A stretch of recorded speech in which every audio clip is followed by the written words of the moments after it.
कर पाए हैं। तो लेकिन आयत का तर्जुमा ये है कि ऐ ईमान वालों, सच्चों डरो अल्लाह से और सच्चों के साथ हो जाओ। यही उसका तर्जुमा है।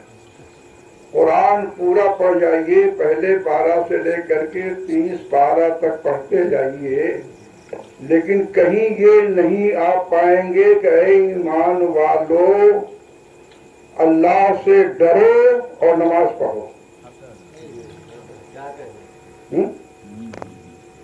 ऐ ईमान वालों अल्लाह से डरो, रोजा रखो। ऐ ईमान वालों अल्लाह से डरो, ज़कात दो। ऐ ईमान वालों अल्लाह से डरो, हज करो। ऐसा कहीं कुरान में है? इसने उलमा बैठे हैं जी। कुरान में ऐसे जुमला नहीं इस्तेमाल किया गया। अगर किसी के लिए इस्तेमाल किया गया है तो अल्लाह ने अपने नेक बंदों के साथ में रहने का ऐलान फरमाया।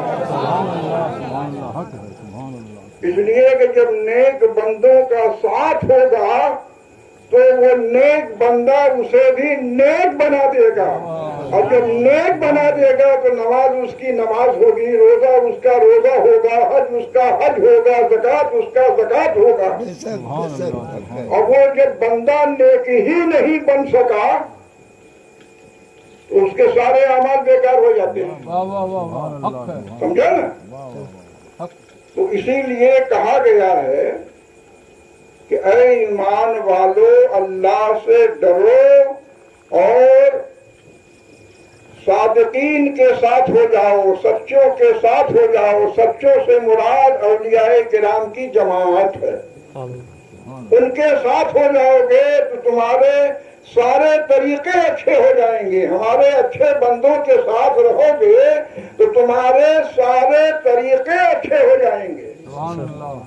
सोहबत का असर होगा।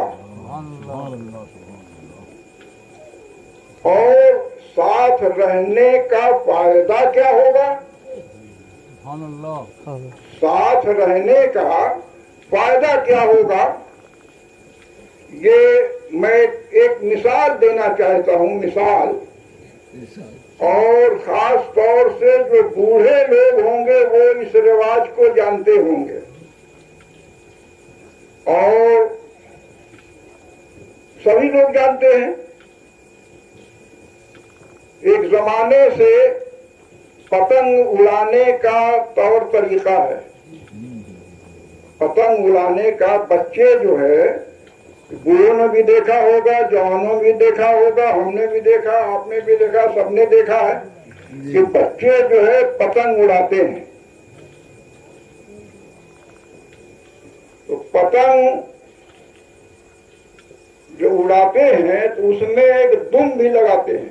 ऐसा है कि नहीं है? उसमें बच्चे जो है कागज जोड़ जोड़ करके एक लंबा सा दुम बना देते हैं। ऐसा है कि नहीं है? देखते हैं ना आप लोग।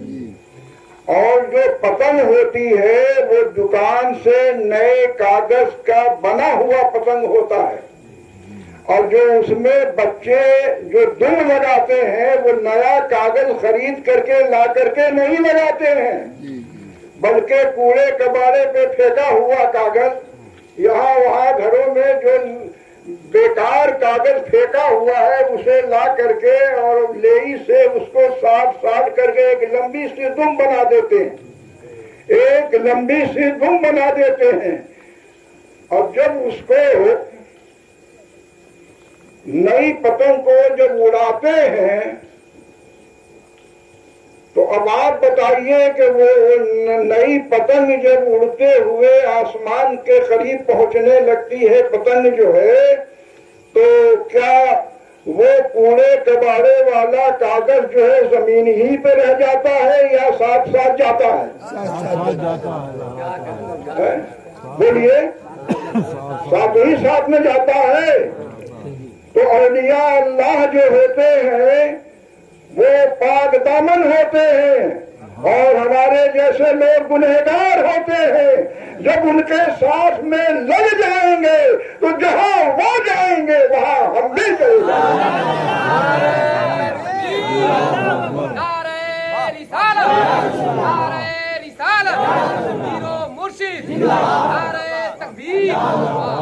बात समझ में आई कि नहीं आई? मैं तकरीर करने का ना आदी हूँ, न मुझे तकरीर करने का ढंग है, और न मैंने कभी तकरीर किया है, न कभी आप लोगों ने सुना भी होगा। ये मेरी जसारत है कि जो मैंने चंद जुमला, चंद एक मिसाल दे करके आप लोगों को समझाया है कि औलिया अल्लाह के दामन से जो वाबिस्ता हो जाते हैं वो अल्लाह को इतने प्यारे होते हैं कि जब वो अल्लाह वाले जन्नत में जाएंगे तो हम साथ में लगे हुए हैं, तो हम भी उनके साथ जन्नत में चले जाएंगे और उनके साथ रहेंगे तो रहते रहते हम भी नेक बन जाएंगे, और नेक बन जाएंगे तो हमारे आमाल कबूल होते रहेंगे। इसलिए उन्हीं के साथ साथ हम लोग भी जन्नत में पहुंच जाएंगे।